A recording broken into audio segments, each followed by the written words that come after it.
Chapter number 1 chemical reactions and equations. आज मैं आपसे इसी चैप्टर के बारे में बात करूंगा।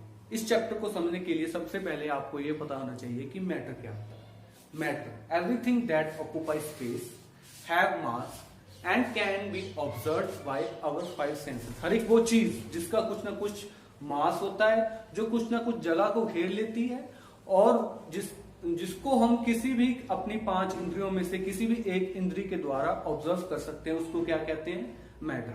अब मैटर दो तरीकों से चेंज में जा सकता है।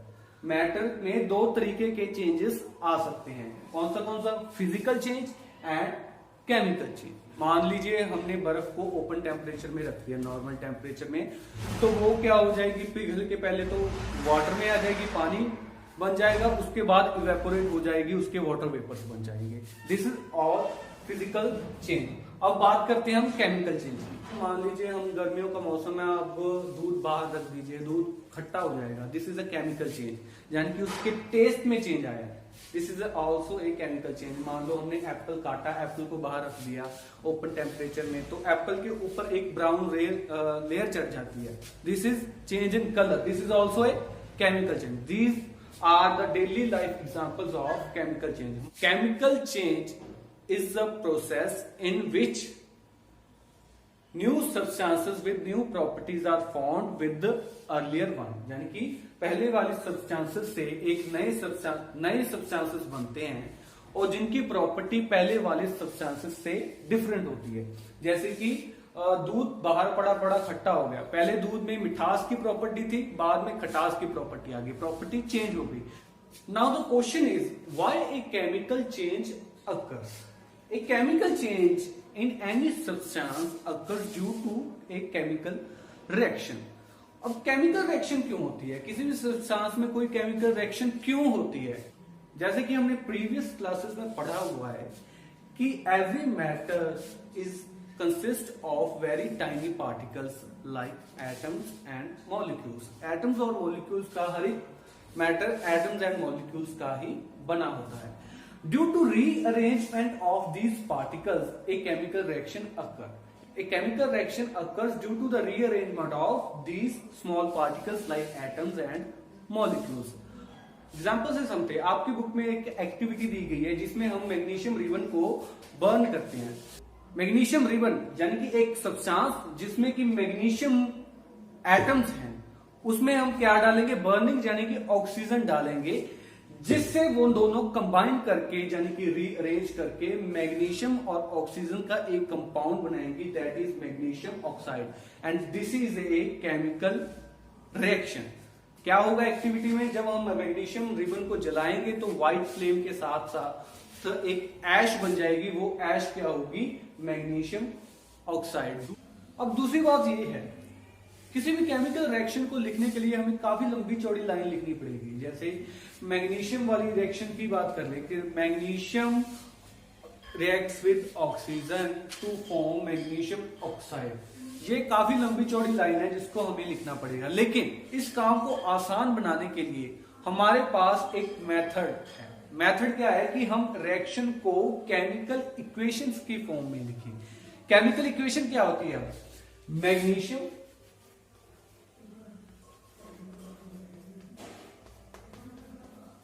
Plus oxygen, magnesium oxide.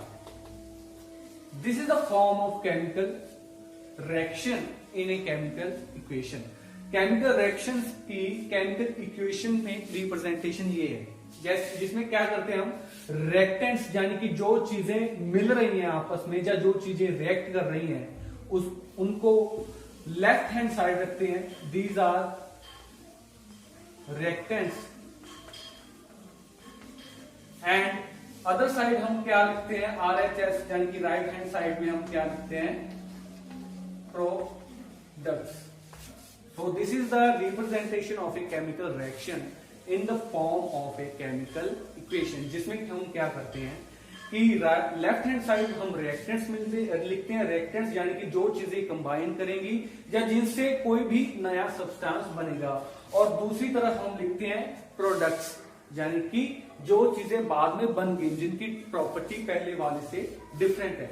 अभी इस केमिकल इक्वेशन को भी लिखना काफी लंबा पड़ रहा है। जैसे मैग्नीशियम काफी बड़ा शब्द है, इसके बाद ऑक्सीजन काफी बड़ा है, इसके बाद मैग्नीशियम ऑक्साइड तो पूरा लिखा ही नहीं गया मुझसे बोर्ड पे एक साथ। तो इसको लिखने के लिए हम सिंबॉलिक फॉर्म यूज करते हैं। मैग्नीशियम का सिंबल क्या होता है? Mg। ऑक्सीजन का सिंबल क्या होता है? ऑक्सीजन गैस का O2। टू फॉर्म MgO, यानी कि magnesium oxide. Magnesium reacts with oxygen to form magnesium oxide. This is the proper representation of a chemical equation, जिसमें हम क्या यूज करते हैं? Symbols. This is the chemical equation. अब chemical equation हम क्यों यूज करते हैं? ताकि हमें हमारा काम आसान हो जाए, हमें लिखना आसान हो जाए, और दूसरी चीज हमें यह पता चल जाए कि एक रिएक्टेंट में कौन कौन से एलिमेंट्स हैं, कौन कौन से एटम हैं। जैसे कि मैग्नीशियम, मैग्नीशियम की बात करें तो सिर्फ Mg है, ऑक्सीजन की बात करें O2 है, और मैग्नीशियम ऑक्साइड में Mg और O दोनों हैं। यानी कि एक मॉलिक्यूल में कितने नंबर ऑफ एटम्स हैं और कौन कौन से हैं, इस केमिकल इक्वेशन से हमें साफ पता चल रहा है। जबकि यहां पर देखने से हमें नहीं पता चल रहा कि मैग्नीशियम ऑक्साइड में कितने नंबर ऑफ ऑक्सीजन है, कितने नंबर ऑफ मैग्नीशियम एटम्स हैं। तो हमारा काम आसान हो जाता है, इसीलिए हम केमिकल इक्वेशन की फॉर्म में कोई भी केमिकल रिएक्शन लिखते हैं। आपकी बुक में एक एक्टिविटी दी गई है दोस्तों, जिसमें क्या किया गया है कि कहा गया है कि लेड नाइट्रेट को जब पोटाशियम आयोडाइड से आप रिएक्ट कराओगे तो क्या ऑब्जर्व करोगे? तो क्या ऑब्जर्व करोगे कि लेड नाइट्रेट एक ट्रांसपेरेंट लिक्विड है, पोटाशियम नाइट्रेट एक ट्रांसपेरेंट लिक्विड है, जिससे क्या बनेगा? लेड आयोडाइड, जिसकी की येलो पीपीटी होंगी, पीपीटी यानी कि अनडिजॉल्वेबल क्रिस्टल, जो कि नीचे बैठ जाएंगे, और KNO3 का लिक्विड पार्ट उस सॉल्यूशन में होगा। तो लेड नाइट्रेट की येलो पीपीटी और KNO3 का लिक्विड पार्ट। तो हमने क्या देखा? ये दोनों ट्रांसपेरेंट थे, बन क्या गया? येलो, कलर चेंज हो गया। ये दोनों, ये लेड नाइट्रेट था, ये पोटाशियम आयोडाइड है, और बन क्या गया? पोटाशियम लेड आयोडाइड और पोटाशियम नाइट्रेट, जिससे बन गया। This is the first activity in your book. Second activity में क्या कहा गया है कि जिंक को अगर हम HCl से रिएक्ट करवाएं, HCl यानी कि हाइड्रोक्लोरिक एसिड से जब हम रिएक्ट करवाएंगे तो क्या होगा? जिंक को जब हम HCl से रिएक्ट करवाएंगे तो zinc chloride plus H2 gas evolve हो जाएगी। यानी कि ये दोनों पहले क्या थे? जिंक सॉलिड था, ये लिक्विड था।